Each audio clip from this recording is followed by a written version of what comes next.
Pues muy buenos días a todos. Muchísimas gracias. Hoy estamos en Energía Debate de Manteles Largos, pues tenemos la oportunidad de platicar con nada más y nada menos con el expresidente Felipe Calderón sobre un tema que pues ha dado mucho de qué hablar. Primero, bienvenido, señor expresidente. Muchísimas gracias por acompañarnos. Al contrario, es un honor estar con ustedes. ¿Qué tal? ¿Qué tal, El Víctor? ¿Qué tal, honor es amigos? nuestro. Muchas gracias. Y bueno, pues vamos a platicar de un tema pues que ha dado mucho de qué hablar. Necesitamos aclarar, profundizar en este tema, que es justamente las consultas de Estados Unidos y Canadá en el marco del TEMEC respecto a las medidas pues, que la actual administración ha tomado en el sector energético. Y pues bueno, vamos a empezar con la primera pregunta. Como sabe, la presente administración, incluso antes de tomar el control del gobierno, pues ya se había puesto a la apertura del TEMEC, ¿no? Ellos querían, incluso metieron una cláusula, que es uno de los artículos de la Constitución. Con esto decían que pues ya la energía estaba controlada por el Estado mexicano o ya no iba a pasar nada más con el sector energético, con las cláusulas del TEMEC. Una de las principales preocupaciones o preguntas que tenemos es, ¿qué pasa si ahorita vienen las consultas, después vienen los paneles y resulta que el gobierno dice que no va a abrir, que se va a quedar la política energética tal y como está? Entonces, ¿cuáles son las posibles represalias? Pues, seguramente no es la primera vez que sucedería, represalias en materias arancelarias. Vería este panorama en el país, estaríamos enfrentando esto, y sobre qué sectores estarían yendo, cómo va a repercutir una toma de decisiones en este sentido. Sí, evidentemente, Abril, habrá esas repercusiones si México no rectifica. Un poco, aunque suena de perogrullo, vale la pena recordarle al auditorio que un tratado de libre comercio es eso, es decir, un tratado, un acuerdo legal, un marco legal que regula la libertad de los productores y los consumidores para producir y ofrecer bienes y servicios, entre otros el servicio eléctrico. Y poner restricciones y establecer condiciones monopólicas y peor aún, cancelar inversiones, desconocer contratos vigentes, pues es una violación flagrante a la legalidad acordada, es una violación pero más que evidente al Estado de Derecho en materia comercial entre México, Estados Unidos y Canadá, que conllevará de México persistir en esta actitud. Me anticipo mi pronóstico, el presidente López Obrador persistirá en esa actitud. No le interesa el libre comercio, no le interesa el crecimiento de la economía, es un maestro de obtener, ejercer y mantener el poder, y mientras un sentimiento pues patriotero, un discurso nacionalista le dé poder, le dé millaje, le dé aceptación electoral, lo demás le resulta irrelevante. ¿Qué consecuencias puede traer el que no se llegue a nada en las consultas que ahora están por terminar o han terminado? El que se vaya a un panel de resolución de controversias. La consecuencia lógica, y además la consecuencia explícita establecida en los tratados comerciales y en este en particular, es la imposición de aranceles, es decir, la imposición de penas o sanciones precisamente el libre comercio en demérito de los bienes o servicios de un país. Esto ya ha ocurrido en el pasado y paradójicamente ha ocurrido dándole la razón a México. Si me permites platicar un poco, en el Tratado de Libre Comercio original, en el capítulo 12, se establecía precisamente el libre flujo de otro servicio muy importante para la economía de cualquier país, que es el transporte. Se establecía el libre flujo de camiones de carga entre Estados Unidos, Canadá y México, solo que por restricciones y por presiones básicamente sindicales en Estados Unidos, se estableció un mecanismo que prácticamente triplicaba los costos. México impuso sanciones arancelarias. Primero como a 90 productos, 2/3 partes industriales, 1/3 parte agrícola, que provenían de 40 estados de la Unión Americana. Entonces buscábamos varias cosas: que los productos tuvieran un efecto estratégico; dos, que los estados donde provenían esos productos tuvieran un efecto político estratégico en el Congreso. 3, que no afectaran la cadena productiva en México de manera significativa, es decir, que pudieran los insumos ser relativamente, ser sustituidos con relativa facilidad. En fin, cosas de ese tipo. Y empezó a funcionar, pero los americanos estaban muy atentos, muy nerviosos, empezaba el efecto político, pero no se atrevían a levantar la medida. Finalmente redoblamos el castigo, vamos a llamarlo así, y ya en 2010 lo que hicimos fue la misma medida, subirla a más o menos 100 aranceles, pero rotativos, es decir, con un efecto carrusel. Entonces un día le tocaba y ya fue más en productos agrícolas que en industriales. ¿Por qué? Porque buscábamos, el objetivo era afectar a los constituents, a los electores y a los donantes de los congresistas que se oponían al cumplimiento del tratado. Entonces, el carrusel iba variando el efecto arancelario y tuvo pues, muy buen efecto. Un día le tocaba, por decir un ejemplo, a los quesos de Filadelfia, otro día a las manzanas del estado de Washington, otro día a pues, algún componente de algún estado industrial importante, etcétera, etcétera. Funcionó finalmente, se restableció el programa demostrativo, México redujo los aranceles de castigo, que eran además legalmente válidos, están establecidos en el tratado. Hago todo este preámbulo aquí porque yo creo que eso va a pasar del lado de Estados Unidos. Creo que los americanos han sido relativamente pacientes, no esperaban esta reacción del gobierno mexicano. Yo creo que se tardaron en anunciar las consultas y las protestas. Para México un poco demasiado tarde porque el efecto devastador en la economía de la cancelación de las posibilidades de crecimiento del sector eléctrico y de la competencia tiene un daño ya causado, el daño ya está hecho. Pero lo que va a ocurrir, pienso que el gobierno mexicano, si no reacciona y retira las medidas monopólicas en favor de Bartlett, porque no son en favor de nadie más que de Bartlett, es decir, es una cuestión de ego personal y de discurso del presidente y de Bartlett. Creo que el ego de Bartlett y la perspicacia política, la astucia y la audacia es incluso mayor a la del presidente. Y todos en favor de su emporio que tiene, que es la CFE. Entonces eso va a subsistir. Estados Unidos llamará a un panel de consultas, el panel le dará la razón a Estados Unidos e impondrá sanciones. ¿Qué sanciones? Creo que seguirían la misma lógica que seguimos nosotros, buscar productos sensitivos que hagan reaccionar al gobierno mexicano. ¿Y esos productos cuál va a ser? Básicamente la industria automotriz. Y eso va a provocar un efecto devastador en la economía mexicana porque la industria automotriz, en general la exportación de manufacturas basadas en el Tratado de Libre Comercio, ahora el TEMEC, es la espina dorsal de la economía formal de México y la única parte de la economía mexicana que crece. Y eso evidentemente que tendrá un efecto demoledor. Muchas gracias, presidente. Vic, Paul.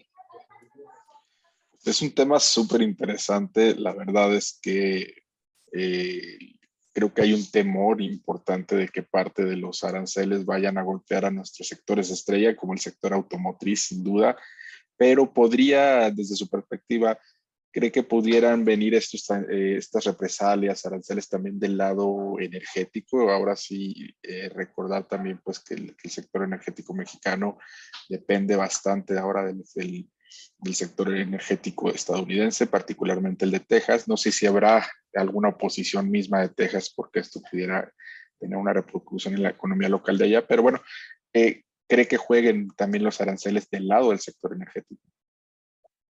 Puede ser, evidentemente, es un sector estratégico, qué duda cabe. A mí en lo personal me preocuparía más el sector automotriz, que es mucho más grande, genera muchísimo más empleos y es el único productivo de lo que estamos hablando, ¿no? Y me preocuparía más, no sé si del lado de aranceles, porque exportaciones mexicanas también, por desgracia, la exportación, la única que tenemos es petróleo, cada vez es menor, cada vez es menos relevante para Estados Unidos. Somos deficitarios en la balanza comercial de petróleo, es decir, comparado con lo que estamos importando de gasolinas y gas, pues en realidad el gran cliente es México, no estamos exportando en términos netos, es una tragedia. Y México, pues finalmente no sé cuánto represente el petróleo en términos de valor económico de nuestras exportaciones. Debe andar rondando, no sé, ustedes saben más, Víctor, puede andar por el 10% ya de las exportaciones. Y eso se puede sustituir en términos de mercado, sobre todo si subsistieran las condiciones geopolíticas que en Ucrania, etcétera, etcétera, que hoy tenemos. Creo que sería así muy dramático, aunque no sé si tratándose de exportaciones americanas hacia México y no al revés, no sé qué tanto quepa en el marco sancionador algún movimiento en exportaciones de gasolina a México. Un jalón ahí sí puede ser muy, muy dramático. Y por cierto, quizás sea el único que haría que López Obrador entendiera. Porque una afectación al sector automotriz, honestamente, no digo que no le importe, probablemente no le entiende, no ve la dimensión de lo que eso puede significar para la economía. Entonces, él compara este tema de la fabricación de coches con las carretas de mulas, ¿no? Es decir, en esos parámetros de entendimiento que estamos hablando, ¿no? Yo tengo una pregunta muy, muy especial y es que, vaya, los aranceles, si bien afectan al país productor, también afectan al consumidor de cada lado de la frontera. Entonces, o sea, no es solamente le pongo aranceles al sector automotriz, creo que ya lo mencionaste hace un momento, que pudiera ser muy flexible o podría no afectar tanto, por ejemplo, los aranceles al sector automotriz al consumidor norteamericano, pero sí podrían en algunos casos darse, considerando que los aranceles que impusieron ustedes en el conflicto que te tocó fueron estratégicos, ¿ves otro sector, además de la automotriz, que pudieran afectar o que pudiera agravar el gobierno norteamericano sobre los productos mexicanos y que pudiera tener este efecto? Y por ejemplo, hablando del que acabas de mencionar justamente, de que a lo mejor el presidente no entiende la trascendencia del asunto automotriz, ¿qué otro arancel podrían aplicar que le doliera no solamente a México, que todos le duelen a México, sino al presidente y hacerlo entender la gravedad del asunto? Evidentemente, Víctor, todos los agrícolas en los cuales México es muy competitivo. El aguacate, por ejemplo, lo que significa para México, para Michoacán es brutal, y ahora no solo el aguacate, sino las zarzamoras. Michoacán es el primer exportador de berries y, en fin, el segundo de limón. Un arancel a productos agrícolas mexicanos, aunque sea nomás para raspar, al aguacate, a las berries, a los tomates, al limón, primero beneficiaría mucho, y en vísperas de elecciones de medio término en noviembre, beneficiaría muchísimo al gobierno de Biden, bajaría la agresividad de los constituents agrícolas o los farmers y de los estados que son tradicionalmente republicanos, pero le ayudaría mucho políticamente a Estados Unidos si nos golpean el lado agrícola, y aquí sería chuza, le pegaría a los tomateros en Sinaloa, a los aguacateros en Michoacán, a los limoneros en Veracruz, Colima, Michoacán, en fin, donde le veas, pueden hacer verdaderamente un golpe muy fuerte. Yo, la verdad, creo que ha sido muy, muy audaz, muy bizarro, muy el meterse a jugar con el TEMEC. Es una ruleta rusa que el presidente López Obrador, dicho con todo respeto, no entiende. Es algo que puede, de por sí, la maltrecha economía mexicana, que no crecerá respecto al 2018, es decir, que el sexenio registrará un retroceso neto, pues va a ser el tiro de gracia. Quizá muchos aranceles no tengan ese efecto, pero ya en su conjunto, pues la economía mexicana puede tener la suerte de Rosita Alvírez, ¿no? Que ese día andaba de suerte. De 3 tiros que le dieron, pues nomás uno era de muerte, ¿no? Pero con que le peguen a un arancel, a una cadena productiva bien sonada, con que tenga un efecto exponencial mediático, con que el gobierno mexicano se amache, se encapriche, se envuelve en la bandera nacional, eso puede ser pues, catastrófico, ¿no? No se juega con eso. Ese es el mensaje que ojalá se hubiera podido entender ya hace algunos meses en la vida pública, pero los intereses y las prioridades son políticas, no económicas, desgraciadamente. Expresidente, le preguntaría si este gobierno del presidente López Obrador violó cabalmente el TEMEC, Tratado de Libre Comercio, esa es la primera. Y la segunda, así como en su momento México pudo tener una reacción para también, digamos, combatir el tema arancelario con Estados Unidos y se generó una estrategia aquí en México, que el gobierno actual pueda hacer también una estrategia de contraataque arancelaria para Estados Unidos. Primero, para mí es evidente la violación. Es decir, el tratado establece reglas del juego y una fundamental es el respeto a la inversión, y otra que ni siquiera debería ser establecida explícitamente, pero esta es el respeto a los acuerdos de los contratos. El gobierno ha violado sistemáticamente los contratos existentes, por ejemplo, en el tema del suministro del gas, aunque lo hayan arreglado, por cierto, una gran pérdida económica para el gobierno mexicano, porque como bien dijo el secretario de Hacienda Ursúa, no entienden el término de valor presente. Les aplicaron la de Banco Azteca, ¿no? Aunque los abonos sean más chiquitos, pues el costo fue muchísimo mayor con su renegociación de los contratos de gas, pero eso fue una violación claramente a los contratos establecidos.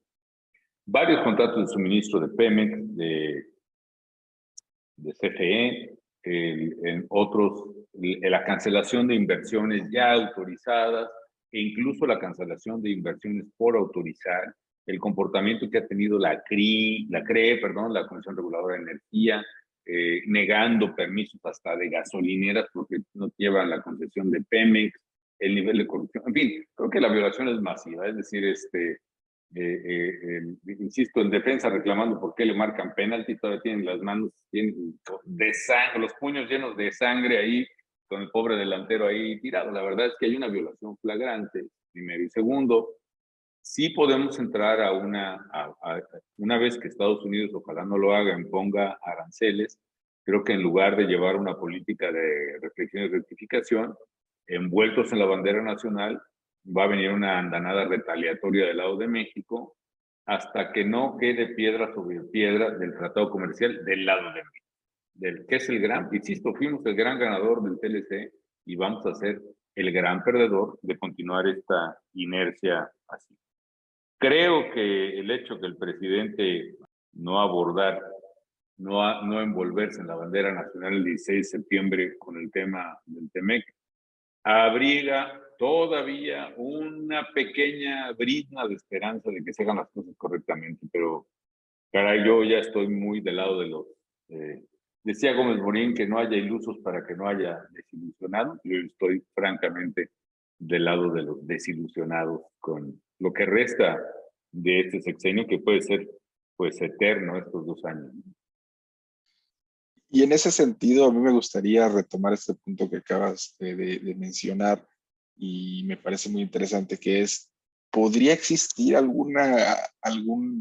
todavía algo de razón en quienes llevan las consultas de los paneles para que esto termine en un acuerdo ahí y que pudiera esto a lo mejor hacer cambios mínimos en la política o cambios muy grandes en la política energética nacional para evitar las sanciones? ¿Crees que pueda, digamos, permear la razón sobre la política o la retórica? Creo que lo que puede salvarnos en ese caso no es que tengamos razón, que no la tiene México. Y además no le conviene a la economía mexicana este sinsentido, esta vuelta al monopolio, esta ineficacia, que ya se traduce en apagones constantes, en contaminación ambiental, en la vuelta a la quema del combustible. Todo eso, no hay ninguna razón ni ambiental, ni económica, ni legal. Creo que en todo caso es el manejo de las conveniencias políticas de Estados Unidos. Y aquí concretamente el gran elefante en la sala es la migración. La palanca que tiene López Obrador es esa, seguir conteniendo la inmigración en la frontera sur de México y los americanos voltear para otro lado y llegar a alguna resolución ahí, ¿cómo se dice? Para taparle el ojo al macho, ¿no? Digo, creo que entendemos la visión que tenemos desde dentro de México. Yo quisiera hacerte la pregunta, digo, comúnmente tenemos en foros internacionales, y la verdad es que costó trabajo, pero se construyó algo interesante durante el sexenio anterior, durante los sexenios anteriores, que generó confianza y trajo la inversión hacia México. Yo quisiera entender qué es cómo ven a México desde el exterior en este momento, y de hecho si hay un ánimo para retomar después de esto. ¿Cómo ven la política energética como algo temporal o de plano las empresas en el mundo dicen, sabes que a México ni de chiste, ¿no? Hay muchas lecturas ahí, Víctor, en mi experiencia personal. Por ejemplo, la gran mayoría, la reacción primera cuando se habla de México es como de sorpresa, es como, oye, de veras, ahí tienen un presidente así, está, me ahorro los calificativos. Pero esa reacción así de que, ¿qué está pasando ahí? Oye, de veras, leyendo las noticias, oye, ¿cómo está? Oye, es cierto que hizo esto y esto y esto. Entonces, la primera reacción es así. Segundo, hay otro segmento que claramente lee que no hay absolutamente nada que hacer en México y incluso no solo no invertir, sino sacar las inversiones. Todo el sector energético, por ejemplo, si pudiera, hace rato arrancaba todo lo que hubiera sembrado aquí y se lo llevaba afuera. Hay otro segmento que hace lo mismo que están haciendo los capitales mexicanos, que es salirse de ahí. Si tenemos una fuga constante de capitales que ya se prolonga por un par de años, quizá más, y ese es el comportamiento que se lee de los inversionistas. Finalmente hay otros que no les preocupa el corto plazo, hacen planes de muy largo plazo, creen que México tiene una democracia que se sostendrá cualquier cosa que pase, cosa que yo no creo que sea así, que tiene una economía de mercado que se sostendrá abierta a cualquier cosa que pase, cosa que, insisto, tampoco creo que eso sea cierto, que creen que en el largo plazo se va a corregir, su inversión es a largo plazo e invierten. Y eso se combina con empresarios mexicanos queriendo desinvertir, ¿no? Presidente, le preguntaría nuevamente como dos en una. Son muchas las preguntas que le tenemos. ¿Sí me escuchan? Sí, sí, te escucho. Sí, perfecto. La primera es que una de las consultas justamente se refiere a la ley de la industria eléctrica, ¿no? En justamente lo que hemos venido platicando, que las han hecho a un lado, todo lo que son las energías renovables y pues prácticamente ha desaparecido el camino de la transición energética que llevábamos en el país. Entonces, la primera pregunta es, ¿cómo ve esta situación y qué hizo usted durante su gobierno en este sentido?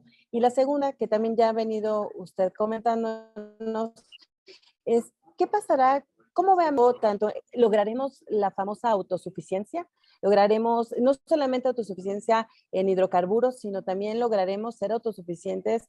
Que la CFE será la única que va a poder sostener al país en el crecimiento de la demanda eléctrica año con año. Bueno, pues empiezo con esto último, ¿no? Es evidente que no, que la CFE no puede sostener hacerle frente a la demanda eléctrica y por eso los apagones brutales que ya se están registrando y que no se registraban en el pasado. No pasaron en el gobierno, creo que ni en el anterior, ni en el de Cedillo.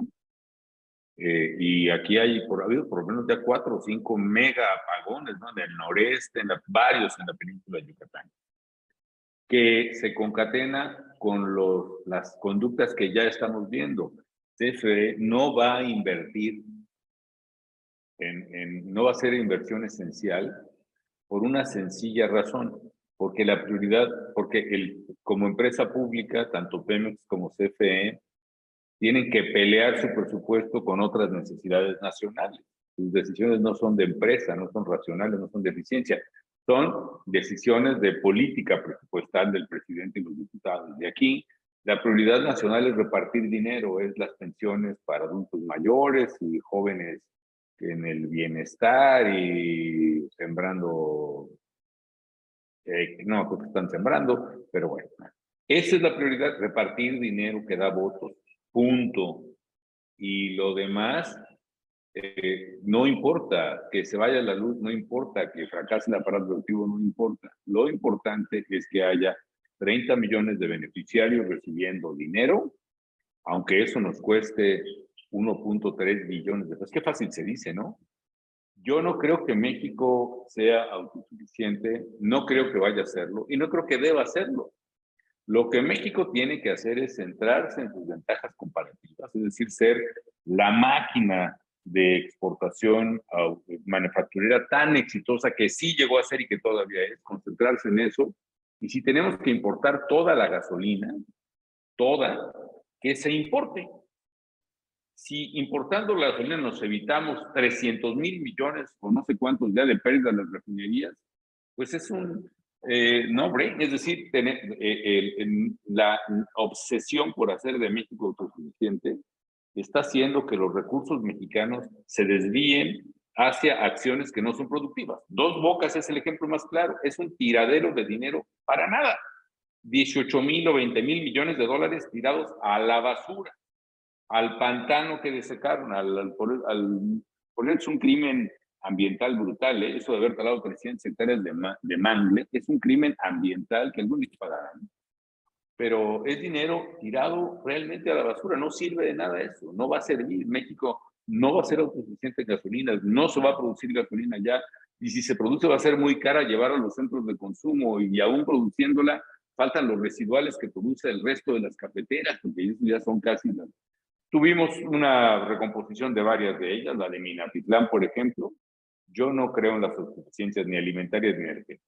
Creo en la eficiencia económica, creo en los empleos, creo en el aumento del nivel de vida de la gente, creo que en el aumento del bienestar de los consumidores, creo en el libre comercio y honestamente no creo en la autosuficiencia. Quizás se pueda lograr, paradójicamente, abrir la autosuficiencia, por ejemplo, en materia energética, quizás se pueda lograr con la plena apertura energética. Vamos a hacer un lado, abstracción ahorita de la transición energética. Si México quisiera ser autónomo, lo que necesita hacer es permitir que todas las empresas del mundo inviertan en México en producir petróleo. Y eso lograría que México produjera todo el petróleo que necesita y produjera toda la gasolina que necesita. Eso pues ya no ocurrió, por desgracia, por lo menos ahora. Ahora voy al tema de la transición energética que me estabas preguntando también. No solo se aprobó y se promovió una ley ambiental de cambio climático que preveía una transición energética, sino que impulsamos las renovables hasta donde ello fue posible. Por ejemplo, conmigo se hizo el primer parque eólico, un parque en La Venta, y a partir de eso se detonó pues, uno de los mayores potenciales eólicos en el mundo, que está en el istmo de Tehuantepec. La primera vez que yo me asomé a ver si construíamos un parque solar, no lo hicimos porque los costos no lo permitían, pero entonces, por ejemplo, un megawatt hora de energía solar valía más o menos $400, de capacidad, perdón. No, de suministro de $400, megawatt hora. Actualmente, pues las últimas subastas que permitieron de CFE salió por ahí de $20, $22, es decir, un ahorro del 90%. El futuro de México en términos económicos, de eficiencia y sobre todo medio ambiente, el futuro del mundo está en las renovables. La electrificación es un hecho, la electrificación automotriz es un hecho. Si llegara a funcionar Dos Bocas, no llegaría ni siquiera a la mitad de su vida útil cuando ya estaría todo el mercado, por lo menos la venta de autos nuevos, restringida a vehículos eléctricos. En fin, hubo muchas cosas que iban en el sentido correcto. El gran pendiente en México, además, que también tuvo un costo político importante para mí cuando empezamos a quitar gradualmente los subsidios a la gasolina, que todavía eran muy grandes, no del tamaño que hay ahora. El gran pendiente es no subsidiar la energía fósil. Yo no digo que subsidiemos la energía renovable, con no subsidiar la energía fósil. No tiene por qué darse subsidios a la gasolina, no tiene por qué quitarse el presupuesto a salud para dárselo a Pemex. Punto. Ese es el subsidio al veneno que está destruyendo, pues ahora, o que está causando daños considerables a la vida del país. Veamos las escenas terribles de inundaciones, de huracanes, de sequías en México o en Pakistán, o los incendios forestales. El cambio climático es más que evidente y oponerse y bloquear la transición energética como está haciendo el presidente o su equipo, pues me parece verdaderamente catastrófico.